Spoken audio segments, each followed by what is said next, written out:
8장 16절입니다. 요한복음 강론 제20강인데요. 8장 16절입니다. 만일 내가 판단하여도 내 판단이 참되니 이는 내가 혼자 있는 것이 아니요 나를 보내신 이가 나와 함께 계심이라. 너희 율법에도 두 사람의 증거가 참되다 기록하였으니 내가 나를 위하여 증거하는 자가 되고 나를 보내신 아버지도 나를 위하여 증거하시느니라. 이에 저희가 묻되 내 아버지가 어디 있느냐? 예수께서 대답하시되 너희는 나를 알지 못하고 내 아버지도 알지 못하는도다. 나를 알았다면 내 아버지도 알았으리라. 이 말씀은 성전에서 가르치실 때에 연복계 앞에서 하셨으나 잡는 사람이 없으니 이는 그의 때가 아직 이르지 아니하였음이로라. 자, 지금 20강 내용을 우리가 잘 이해하기 위해서는요, 이스라엘 백성들이 알고 있는 배경, 메시아가 어디서 오는지 모른다. 어디서 오는지 모른다. 그런데 예수라는 사람이 메시아라고 소문은 났지만 갈릴리에서 오지 않았느냐. 여기에 대한 답변인 겁니다. 육체로 볼 때는 갈릴리에서 온 것이 맞지만 하늘로서부터 왔고 하늘로서부터 왔다라는 걸 알게 하기 위하여 내가 다시 간다. 이것이 약속이거든요. 말하고 간다 그거예요. 그런데 오신 이유가 뭐냐? 하늘로서 이 땅에 오신 이유가 뭐냐? 중생하여 거듭나게 하고 천국을 보게 하며 천국에 들어가게 한다. 누구를? 죄에 있는 죄인을. 그래서 죄에 있는 자마다 생명의 빛이신 예수를 그리스도로 영접함으로 죄 사함에 이르고 죄에 있는 자마다 구원함에 이르며 하나님의 백성이 되고 흠없고 거룩한 존재가 되어 하나님은 우리의 하나님이 되고 우리는 그의 백성이 되게 하겠다. 약속입니다. 약속. 말로만 했다 그 말이에요. 소리, 말씀, 소리. 왜 말씀으로 하시는가? 먼저 하시는가? 약속이 그렇게 돼 있어요. 하나님이 선지자를 보내는데 하나님의 말씀을 그 선지자의 입에 둘 테니까 그 소리를 들어라. 그거예요. 그 소리를 들으면 살고 그 소리를 듣지 않으면 벌을 받을 것이다. 벌써 모세를 통해서 예언하였고 예언한 대로 그리스도는 오신 겁니다. 그래서 여기서 예수를 그리스도로 믿는 사람들은 일단은 먼저 그분의 소리를 들어야 돼요. 소리를 들어야 입에서 나오는 말을 들어야 영이 살고 거듭나며 천국이 보이고 천국에 들어갈 자로 성장합니다. 그리고 반드시 죄인임을 알아야 됩니다. 죄 있는 자마다 그를 만나야 되고 죄 있는 자마다 그를 따라야 됩니다. 죄인인 줄 아는 걸로 끝나는 게 아니라 죄인인 줄 알았으면 그 빛 가운데로, 죄인인 줄 알았으면 생명의 빛 가운데로, 내가 어둠에 있는 줄 알았으면 빛 가운데로 나와야 됩니다. 요한복음 시작할 때 보면 말이에요. 어둠에 있으니까 빛이 돼 사람들이 그 빛이 빛 가운데로 오는 게 싫어갖고 다 도망가요. 우리가 오전 강론에서도 그대로 나왔잖아요. 자기네들은 율법대로 간음하는 여인을 돌로 칠까요? 예수님이. 죄 없는 자는 쳐라. 본인들이 하나님의 율법 아래서 자기가 죄인임을 다 알았어요. 자기네들은 제1계명을 지금 범하고 있는 자임을 다 알았어요. 그것이 양심에 갇히게 되어가지고 전부 다 돌아갑니다. 돌아가면 안 되는데. 죄인인 줄을 알았으면 그리스도에게 엎드려야 되는데. 그냥 돌아가 버린 거예요. 그냥 다 가버리는 거예요. 가늠하다 붙잡혀온 여인도 마찬가지예요. 누가 죄를 정하더냐? 죄를 정하는 사람이 없습니다. 나도 너를 죄를 정하지 않는다. 그러나 이제 가서 죄를 범하지 마라. 자기가 무슨 죄관으로 가가지고 죄를 안 범해요. 우리가 죄인인 줄 발견했으면, 내가 죄인인 줄 깨달았으면 그 다음부터 무슨 죄관으로 죄를 안 범하고 살겠느냐 그 말이에요. 지금 우리 식으로 바꾸어 말하면 예수를 그리스도를 믿음으로 구원에 이르렀습니다. 그 다음에는 어떻게 할 거냐? 그 다음에는 예수를 그리스도를 믿음으로 죄사함 받았어요. 그 다음에 예수를 떠나버리면 또 죄를 범할 겁니다. 또 죄 가운데로 갈 겁니다. 죄 가운데로 가면 안 돼요. 생명의 빛으로 와야 되고 그리스도에게로 와야 되고 빛 가운데로 와야 돼요. 그래야만 다시 죄를 범하더라도 죄사함 받고 다시 죄를 범하더라도 하나님 앞에 엎드리며 다시 죄를 범하더라도 하나님은 반드시 새 사람으로 성장시켜 나갈 겁니다. 그러나 많은 사람들이 이 죄 문제에 대해서 잘 모르기 때문에 뭐 입으로 고백을 하면은 사함을 받는다는 등 혹은 자기 몸을 그냥 금식을 하고 괴롭히면은 마치 죄가 없어질 것 같다는 등 별의별 방법을 다 사용합니다. 자기 몸을 어디다가 들이면은 불교 말로 보시로 들이면은 그 죄가 사해진다는 등 별의별 방법으로 죄 사하는 방법을 제시하지만 그것은 흙에서 와서 흙으로 돌아가는 죄인들이 연구해낸 죄 사함의 방법이에요. 죄 속에 태어나서 죄 속에 살다가 죄 속에 죽어가는 사람들이 연구를 한 거예요. 어떻게 하면 이 죄를 없이 할 수 있을까? 계속 연구를 해본 거예요. 우리가 죄 속에 태어나서 이런 죄도 짓고 저런 죄도 짓고 병도 들고 저주도 받고 괴로움 속에서 사니까 어떻게 하면 이거를 벗어날까? 그 벗어나는 걸 연구하는 걸 해탈이라 그래요. 자기 스스로 벗어나야 돼요.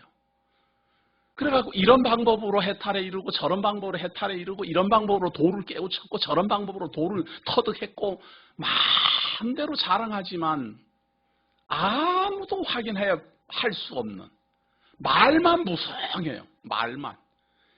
역사적으로 말만 무성한 죄사함 받는 방법. 기독교는 죄인인 줄 알았느냐? 그리스도를 만나라. 그거예요. 빛감대로 와라. 빛감대로 오면은 더 분명하게 죄인임이 드러날 겁니다. 빛감대로 오면은 우리는 정말 아무것도 아닌 존재임이 더 드러날 겁니다. 빛 가운데로 오면 명예도 없어질 것이고 권세도 없어질 것이고 재물도 다 없어질 것입니다. 정말로 빛 가운데서 내가 하나님의 성도임은 알지만 흙에서 왔고 흙으로 돌아갈 존재임을 깨달을 겁니다. 그래서 이제는 하나님을 떠나서는 도저히 살 수 없는 존재임을 전부 깨닫게 되고 내 자신을 처복종시키는 방향으로 나아갈 수밖에 없습니다. 나는 죽고 그리스도 안에서 새 사람이 살아날 겁니다.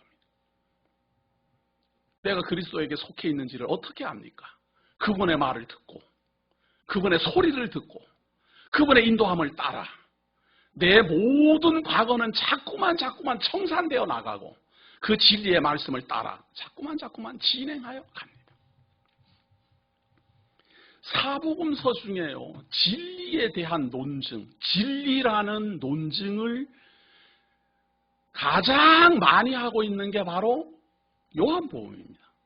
마태, 마가, 누가에는요, 진리라는 단어 자체가 없습니다. 그럼 거기에는 진리가 없는가? 진리에 대한 논증이 요한복음에 많다 그 말입니다. 마태마가 누가도 진리에 대한 논증이 있지만 직접적으로 진리라는 단어를 사용해서 증거하지는 않아요. 그런데 요한복음은 처음서부터 요한이 말하기를 은혜와 진리가 충만하더라 그렇게 시작하잖아요.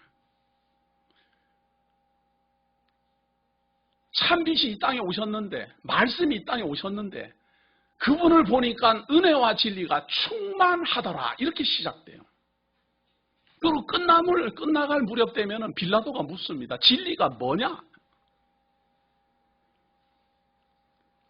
그리고 제 말을 듣고 다시 한번 지금 20강에 이르렀어요. 20강 동안 매 시간 등장하는 언어가 진리입니다. 생명의 말씀입니다. 내 입에서 잃은 말, 이런 말이 진리라는 말이에요. 내가 잃은 말이 곧 영이요, 생명이라. 이 말을 진리라고 명칭을 안 했다 하더라도 내가 잃은 말이 진리니까 그 진리를 따라 영이 거듭나고 생명을 얻는다. 베드로도 말이에요. 진리의 말씀이 계시오매 이렇게 말을 안 하고 생명의 말씀이 계시오매 이렇게 말했을 뿐이지 그게 다 진리에 대한 말이에요. 이제는 진리라는 단어를 직접 쓰면서 증거를 합니다.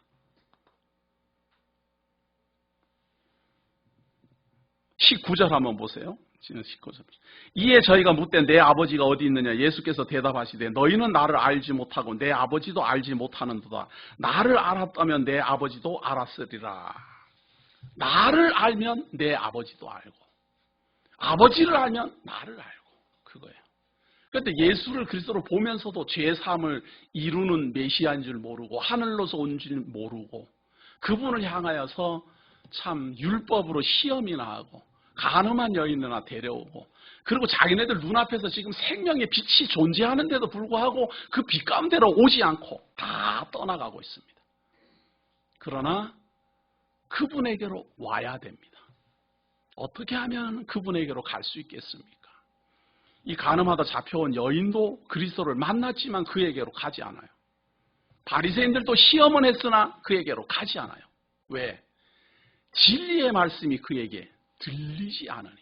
들을 귀가 없으니까.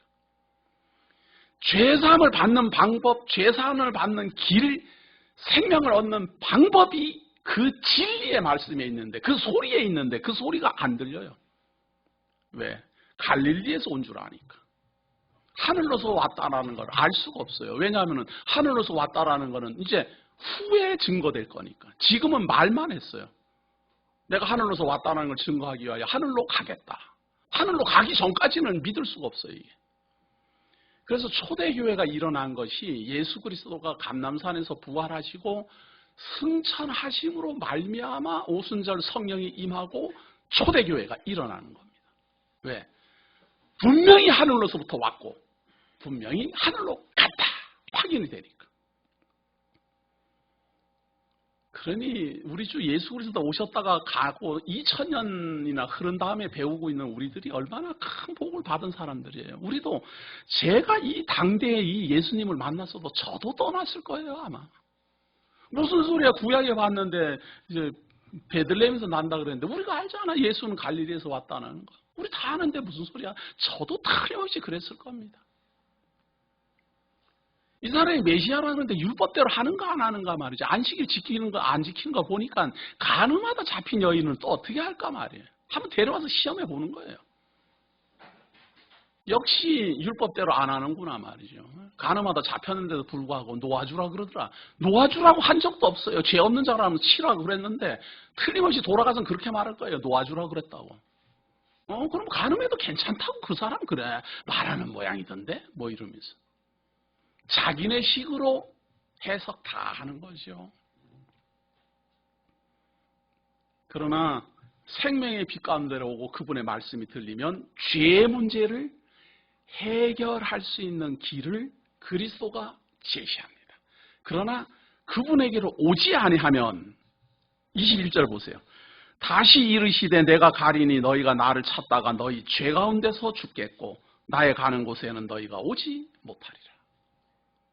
그리스도를 만나지 않으면 우리는 죄 가운데 태어나 죄 가운데 살다가 죄 가운데 죽을 것입니다. 하늘로서부터 오신 그분을 만나지 아니하면 우리는 죄 가운데 태어나 죄 가운데 죽을 것입니다. 유대인들도 그렇고 이방인들도 그렇고 모두 다 죄인은 죄 가운데 죽을 것입니다. 죄 가운데 죽으면 죄의 삭은 사망이라 영원한 심판이 기다리고 있습니다. 그리스도를 만나야 됩니다. 그 그리스도는 예수라고 믿는 것이 기독교입니다. 하나님 보내신 자, 하늘로부터 보낸 자, 죄사함의 권세가 있는 하나님, 하늘로부터 올 수 있는 하나님, 그 하나님을 영접함으로 말미암아 영원한 생명에 이를 것입니다. 유대인들이 가로되 저가 나의 가는 곳에는 너희가 오지 못하리라 하니 저가 자결하려는가? 수준이 이거예요. 지금 예수님께서는 내가 지금 하늘로서 왔으니까 하늘로 간다 이 말을 하고 있는데 아니 거기가 어디로 가는지 모른다라고 그러니까 자결하려는가? 하늘로서부터 왔으니까 하늘로 가고 거기는 아무나 못 가요. 대한민국에 있는 엉터리 교사들이나 하늘에 갔다 왔고 지옥에 갔다 왔고 마음대로 떨어대지 예수님은 적어도 내가 가는 곳에 너희들은 못 온다라고 선언했어요.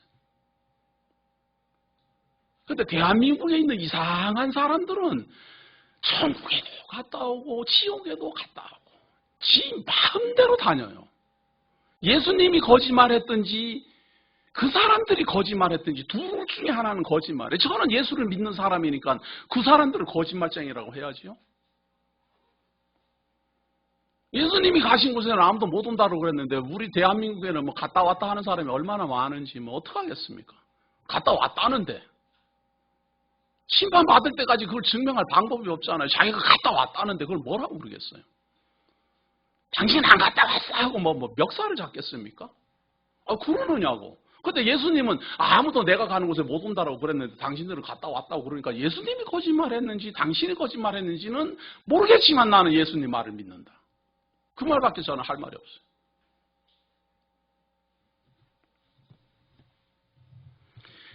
예수께서 가라사대 너희는 아래서 났고 나는 위에서 났으며 너희는 이 세상에 속하였고 나는 이 세상에 속하지 아니하였느니라. 분명하게 다르다 그 말이에요. 차원이 다르다. 너희는 흙에서 왔고 흙으로 돌아가고 너희들은 땅에서 났고 땅으로 속하였고 너희는 세상에서 왔고 세상에 속하였고 나는 하늘로서 왔고 하늘로 간다. 그럼 이 땅에 속한, 이 죄에 속한, 이 세상에 속한 우리는 어떻게 하면 살겠습니까?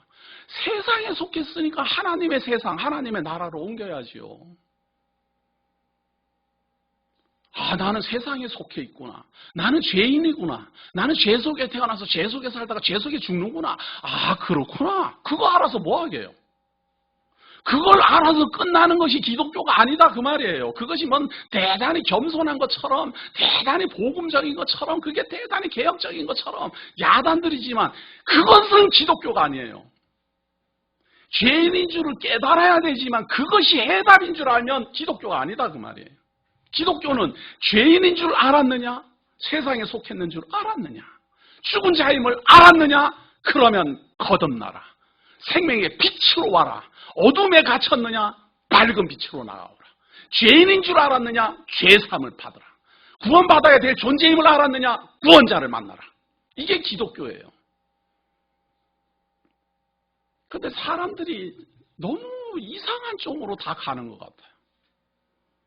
마치 무슨 죄인임을 고백, 하도 잘난 사람이 많다 보니까 말이에요. 하도 잘나고 의롭다 하고 그냥 자기가 굉장히 뭐 상급을 받을 자임을 자랑하는 사람이 하도 많다가 보니까 거기에 대한 반대급부로 죄인임을 자랑하는 죄인 공로주의가 또 유행이에요.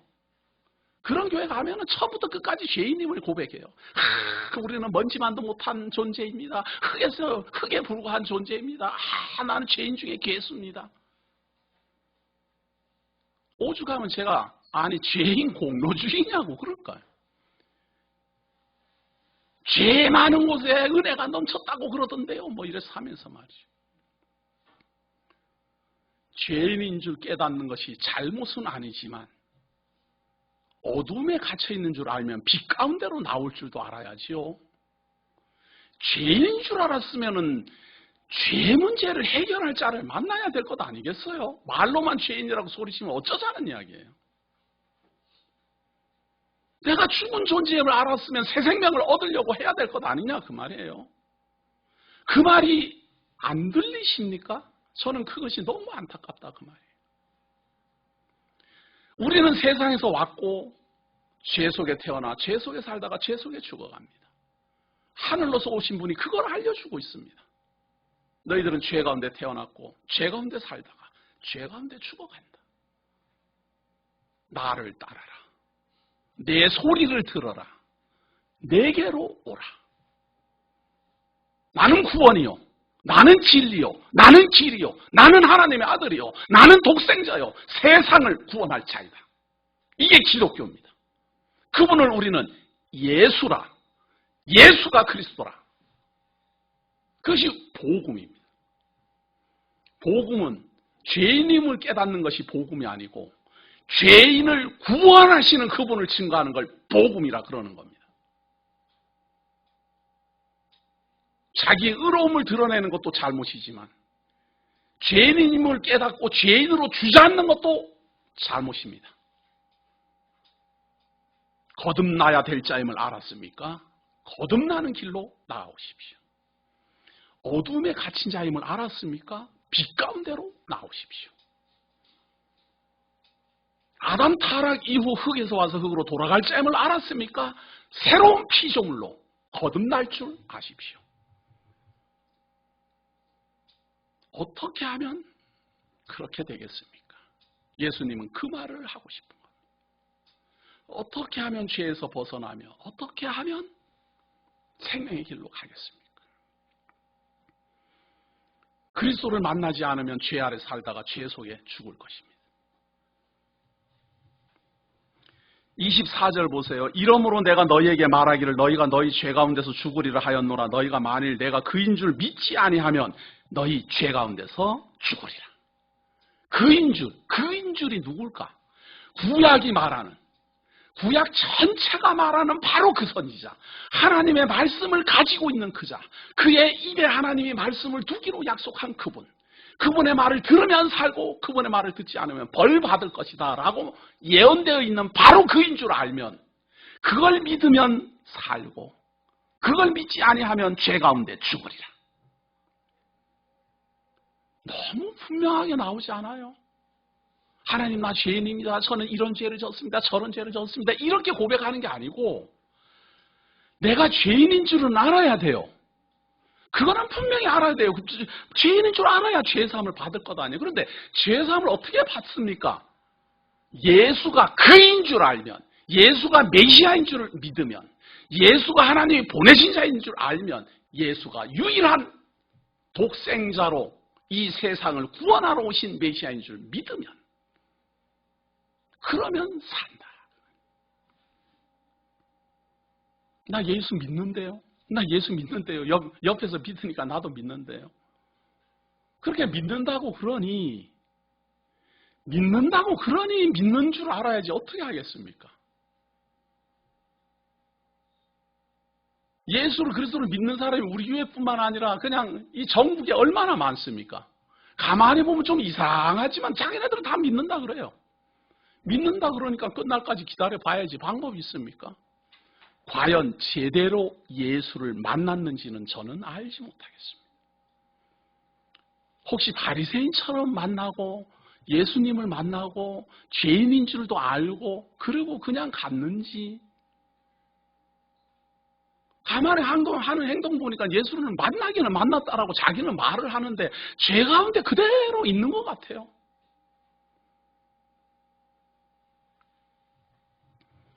또 한 번 봅니다. 이거 정말 중요한 거지요. 이러므로 24절. 이러므로 내가 너희에게 말하기를 너희가 너희 죄 가운데서 죽으리라 하였노라. 너희가 만일 내가 그인 줄 믿지 아니하면 너희 죄 가운데서 죽으리라. 죄 문제는 그리스도를 만나지 아니하면 해결되지 않습니다. 반드시 하나님이 보내신 자, 그분을 만나야 됩니다. 저희가 말하되 내가 누구냐? 예수께서 가라사대. 뭔데 당신을 믿으면 죄사함을 받는다라는 말이냐? 그러니까 나는, 저희가 말하는 내가 누구냐? 예수께서 가라사대. 나는 처음부터 너희에게 말하여 온 자니라. 처음부터 우리에게 말을 했대요. 처음부터. 아니, 예수님이 갈릴리에서 왔는데 언제 처음부터 말했어요? 유대인들이 볼 때는 그렇게 보인다 그 말이에요. 그런데 예수님은 지금 하늘로부터 왔다라는 건 이 세상 창조하기 전부터 존재했고 창조로부터 말했다 그 말이에요. 이 세상이 왜? 말씀으로 지어졌으니까.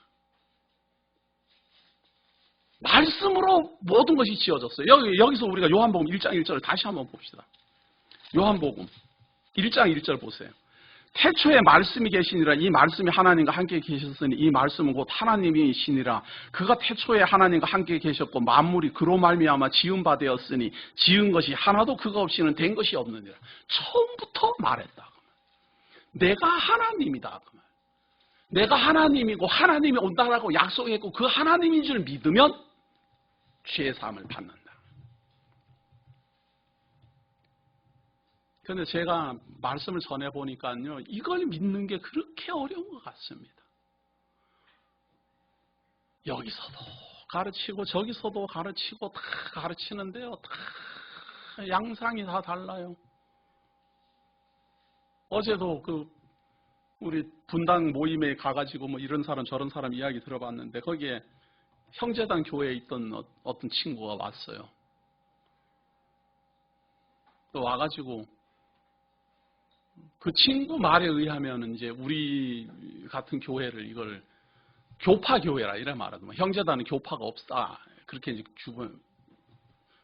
규정하니까. 그거는 교파가 없고, 그래서 장로교, 감리교 이러면 이제 교파 교회라 이제 이거예요. 그런데 그 형제단 교회도 지금 굉장히 말썽이 많고 막 이상하게 돌아가고, 그래서 자기가 도대체 어떻게 해야 될지를 모르겠다는 거예요. 형제교회도 이상하고, 교파교회도 교회는 더 이상하고, 그냥 몸부림이에요. 어떻게 할 줄 몰라갖고. 강목사를 믿으면 좋겠지만 그것도 안 믿죠. 언제 봤다고 믿겠어요? 그러니까 이제 막 힘이 드는 거예요. 힘이 드는 거예요.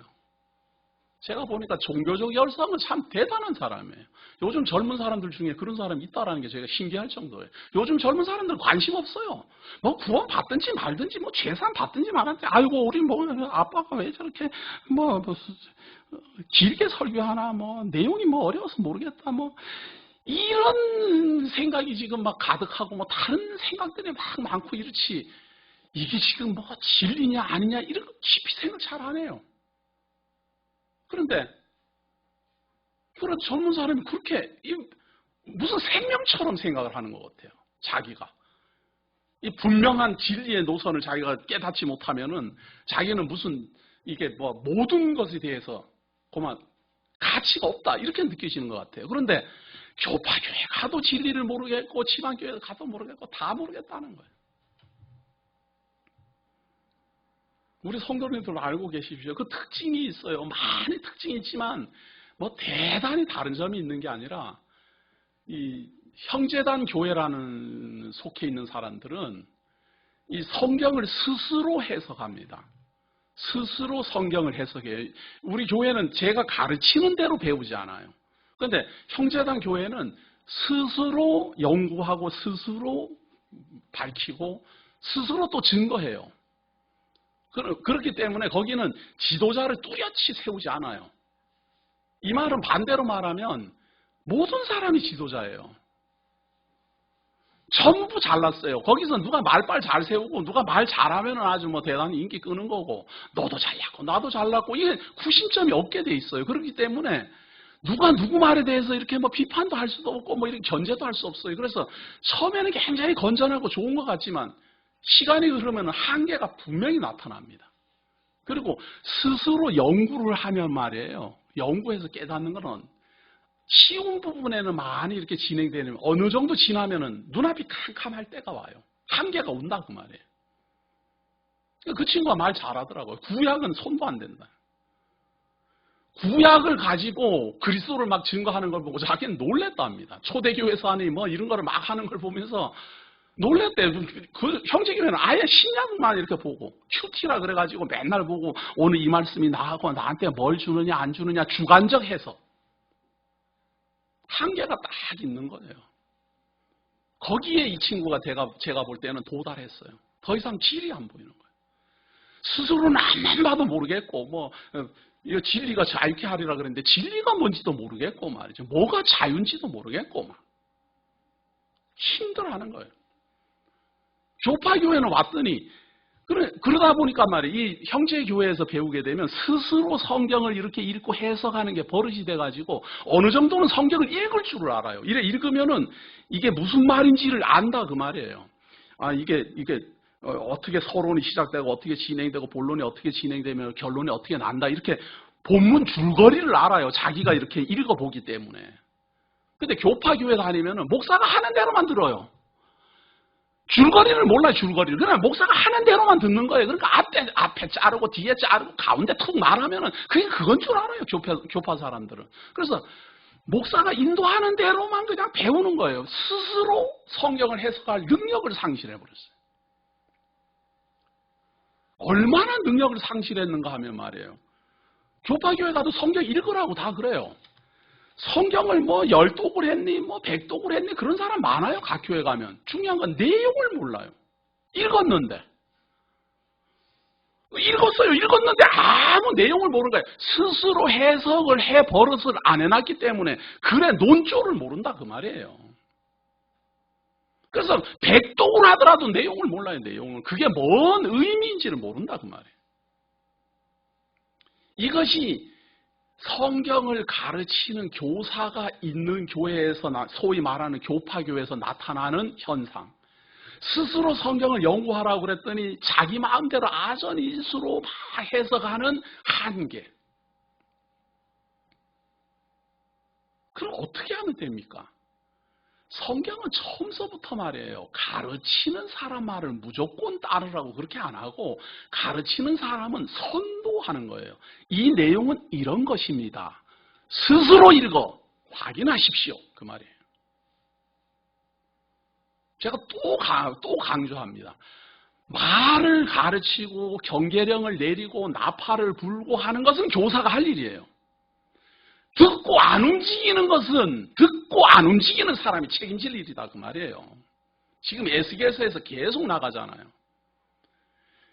나팔소는 나팔을 불어대면 그 소리를 듣고 군사는 움직여야 돼요. 그런데 나팔은 울렸는데도 불구하고 군사가 안 움직이는 것은 나팔수가 잘못한 것이 아니라 군사가 잘못한 거다 그 말이에요. 그런데 분명히 지금 적군이 쳐들어와요. 나팔수가 나팔을 안 불었으면 그 나팔수 책임이에요. 교사는 나팔수와 같아요. 교사가 없으면 한계가 있기 때문에 자기 스스로는 배우는 거에 한계가 있어요. 그렇기 때문에 장시간 그리고 전문적으로 연구를 하고 시간을 주어서 사례비를 줘가면서 이걸 전문적으로 연구해 주십시오 하고 맡겨주지 않아요.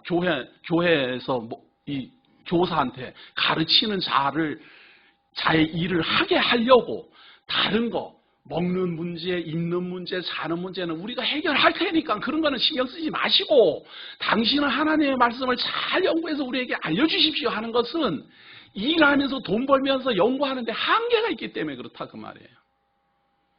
그렇게 성경이 그렇게 쉬운 게 아니기 때문에 이걸 장시간에 걸쳐서 많은 노력을 기울이고 많은 자료를 섭렵하면서 봐야만 되는 그런 66권의 그 어려움이 있어요. 그것을 우리 대신 당신이 해서 우리에게 알려주십시오 하는 게 우리 장로교회예요. 그런데 그런 직무를 감당하기 위해서 교사가 열심히 연구하고 말씀을 열심히 전하면 듣고 움직여줘야 될 것 아니에요. 움직여줘야지. 나팔수는 열심히 해갖고는 나팔을 이런 나팔 저런 나팔 소리도 다양하게 불러도 되는데 듣는 사람은 이 소리나 저 소리나 강세창의 목사님 맨날 똑같구나 맨날 똑같구나 그런 거 듣고 있으면은 참 나팔수가 맥 빠져서 어떻게 하겠느냐 그 말이에요. 군대를 갔다 와보시면 알지. 이 군대 가면 말이에요. 우리 소총수 부대에는 이거 나팔이 있어요. 이렇게 말린 거 이렇게 딱 부는 거 있어요. 그 부는 소리마다 제가 이거 음악성이 잘 없어갖고 참 안타까워서 죄송합니다. 이게 나팔로 부는데 말이에요. 이게 나팔 소리로 기상나팔, 취침나팔, 공격나팔, 행군나팔 이게 분명히 나팔 소리인데 그 소리를 듣고 전부 다 이제 휴식 끝, 출발, 행군 아니면은 뭐 공격 앞으로 소리가 다 달라요. 그 소리를 매번 듣고 있다가 그 소리를 따라서 움직여요. 똑같은 나팔인데 그렇다 그 말이에요. 그런데 나팔은 지금 공격 나팔을 불고 있는데도 불구하고 전부 다 취침 이러고 있으면 어떡하겠어요. 기상 나팔 불고 있는데 취침하고 있고 취침 나팔 불고 있는데 기상하고 그러면 되겠느냐 그 말이에요. 이게 지금 문제는 뭔가 하면요. 전부 다 가르치는 사람 목사한테만 문제가 있는 줄 알지만 사실은 가르치는 사람도 문제 있지만 성도들도 문제 있어요. 스스로 배우고 스스로 확인하는 것은 분명히 한계가 있고 주관적 해석을 합니다. 자기 좋은 대로 해석하거든요. 그래갖고 제각각이에요. 10명 앉아있으면 10명의 해석이 다 달라요. 그러다 보니 자기네들끼리 싸우고 뭐 야단법석이에요. 그것도 문제 있고 전문적으로 교사가 가르치게 해서 그렇게 지금 교회를 이루어 가도록 하는 이런 방법도 좋은 방법인데 교사가 일단 모르는 건 문제예요. 교사가 몰라요. 교사는 말이에요. 목사는 가르치는 사람은 말이에요. 성경 연구 안 하면 목사처럼 참 편안한 게 없어요. 할 게 없잖아요. 할 게. 우리 교회 같이 뭐 신방할 것도 없으면 할 게 뭐 있어요. 그럼 고민해요. 낚시를 갈까? 등산을 갈까? 그런 교회는 부흥이 잘 됩니다. 그런데 이상하게. 부흥이 잘 돼요. 왜? 어차피 안 들으니까. 이런 나팔을 불든 저런 나팔을 불든 뭐 어차피 안 들어요 뭐. 아니 목사가 성경 연구 안 하고 하나님의 말씀을 종합적으로 잘 소리내서 이런 소리 저런 소리 안 하려면 목사가 할 일이 뭐가 있어요? 현대인들은 신방 가는 것도 다 싫어요 지금. 그렇기 때문에 목사가 목사의 할 일을 못하면 자기는 할 일을 한다 그러잖아요. 누구나 다 한다 그래요. 교회를 위해서 뭐 온 가족이 희생을 하고 교회를 위해서 뭐 자기가 희생을 하고 뭐 일평생을 바치고 어쩌고 저쩌고 자랑은 하는데 그거는 이제 죽는 날까지 가봐야 돼요. 예수님 앞에 진짜 서봐야 돼요. 그때 가서 그 사람이 그렇게 했는지 안 했는지 그때 다 드러날 거예요. 지금 진행 중이야 뭐 자기가 그렇다니까 그런 줄 알아야지 뭐 제가 뒷조사를 하겠어요? 아니면 몰래 카메라를 설치하겠어요? 방법이 있어요? 그래도 살아가면서 알 수 있는 방법은 있잖아요. 어떻게? 말씀이 변화가 돼야 되고 말씀이 성장해야 되고 말씀이 더 진도가 나가는 거는 알 수 있잖아요. 외워서 하는 것도 아니고 어제 했던 말을 하는 것도 아니고 연구를 하는지 안 하는지는 조금만 생각만 해보면 알아요.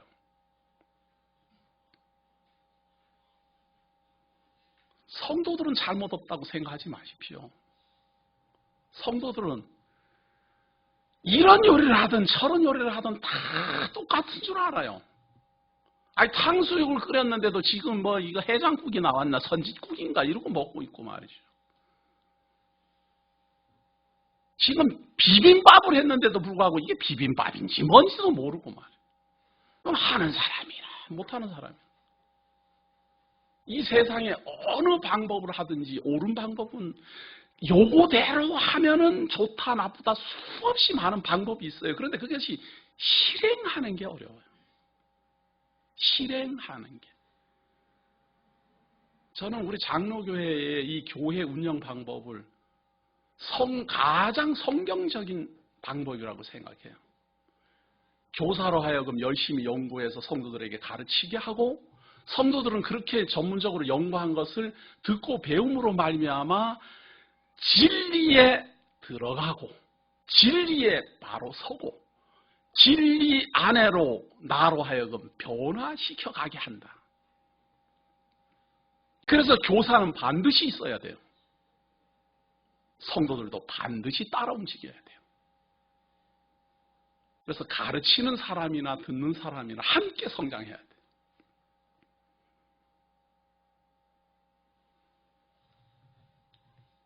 교인들이 다 졸고 있고 딴짓하고 있고 성경을 이래 하든 저래 하든 틀리게 하든 말든 다 모르면요. 목사님은 마음대로 합니다. 연구하는 성도들은 모르지 않아요. 그런데 성도들이 눈 반짝반짝 해갖고는 이 성경 내용이 맞나 틀리나 막 확인하고 막 이래. 그러면은 목사님들도 설교하려면 정신 차려서 해야 될 것 아니에요. 다 확인하고 있으니까. 서로 조화 이루어져야 돼요. 이것이 어렵다 하더라도 제가 그 친구 말을 들으면서 형제단 교회에 대해서는 저는 전에부터도 알았어요. 저기 한계가 있다. 전부 다 주관적 해석을 내리다 보면 언젠가는 서로 싸우게 될 텐데 아니나 뭐 지금 뭐 야단이랍니다. 서로 싸우고. 그럼 우리 같은 조직교회는 그러면 잘 됩니까? 우리 조직교회 성도들의 제일 단점은 목사들이 하도 성도들을 가지고 농락을 하다 보니까 우리 성도들이 하도 믿지를 않아요. 그것이 너무 안타까워요. 믿지도 않고 듣지도 않아요. 사람을 믿지 마시고 말씀대로 전파하는가는 보십시오. 그래서 목사야 거짓말하다가 지옥 가든지 말든지 성도들은 구원에 이르러야 될 것 아니에요? 네. 거짓말하는 사람이 거짓말하다가 하나님 앞에 심판받을 것 아니에요? 그런데 그 사람 때문에 성도님들까지도 다 심판받으면 안 되잖아요. 그것도 지금 한 번, 두 번 뭐 예배 참석하고 많은 게 아니고 평생이 걸린, 일생이 걸린 문제인데 자기만 걸린 게 아니라 온 가족이 다 걸려 있는데 소홀히 하지 마시고 우리가 지금 이렇게 하고 있는 이것이 쉽지 않은 일입니다. 온 가족이 함께 예배드리고 함께 교회 생활하고 하루 이틀도 아니고 평생을 두고 하나님 섬기고 진리의 말씀 확인하는 거, 이거 쉬운 거 아닙니다. 그러면 기왕 하는 거 잘 확인하고 조금 더 진지하게 나가고 조금 더 깊이 배워가고, 그러다가 하나님 어떻게 기회 주셔가지고 전할 기회 오면 또 전하기도 하고, 그것이 그리스도에게로 가까이 가는 방법입니다. 그리스도를 우리가 어떻게 따르겠습니까? 그분의 음성을 듣고 그분의 음성을 따라가는 겁니다. 그런데 그분의 음성이 무슨 음성인지를 모르면 어떻게 따라가겠어요?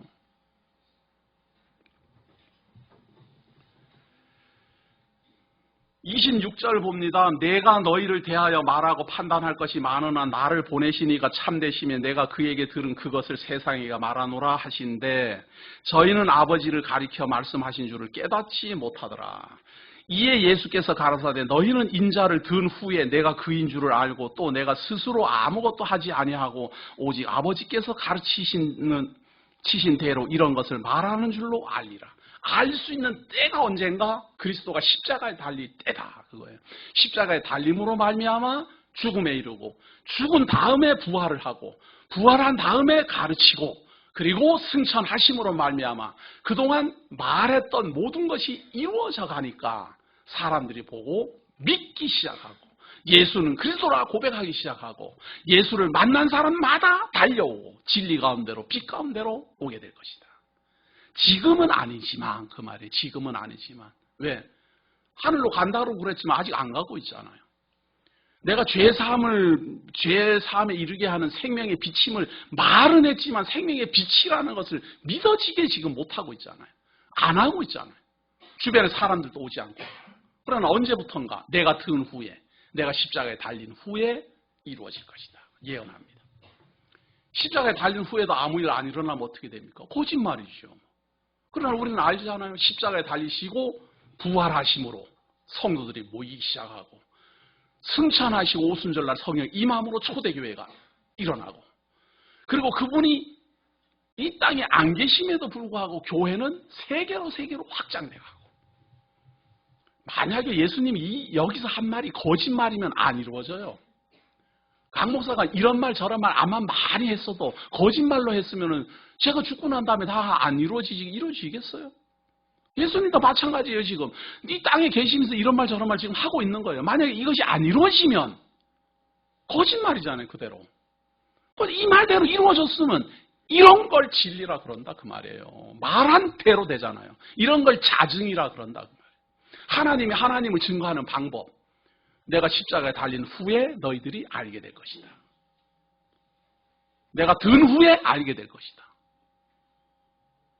그때가 돼서도 안 믿는 사람은 어떻게 합니까? 그때가 돼서도 안 믿는 사람은 바로 들을 게 없는 사람이라 그래요. 나를 보내시니가 나와 함께 하시도다. 내가 항상 그의 기뻐하시는 일을 행함으로 나를 혼자 두지 아니하셨느니라. 이 말씀을 하심에 많은 사람이 믿더라. 뭐를?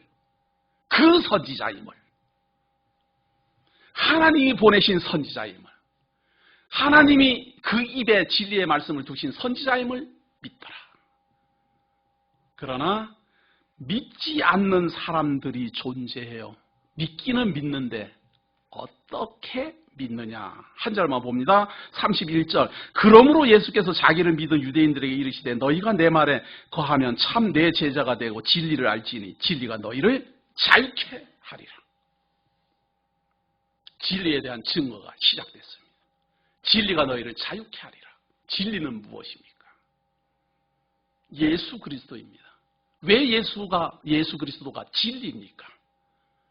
그걸 알아야 자유를 누릴 것입니다. 다음 주를 기약하면서 기도하겠습니다. 하나님께서 우리를 사랑하시고 지금까지 인도하여 주셨습니다.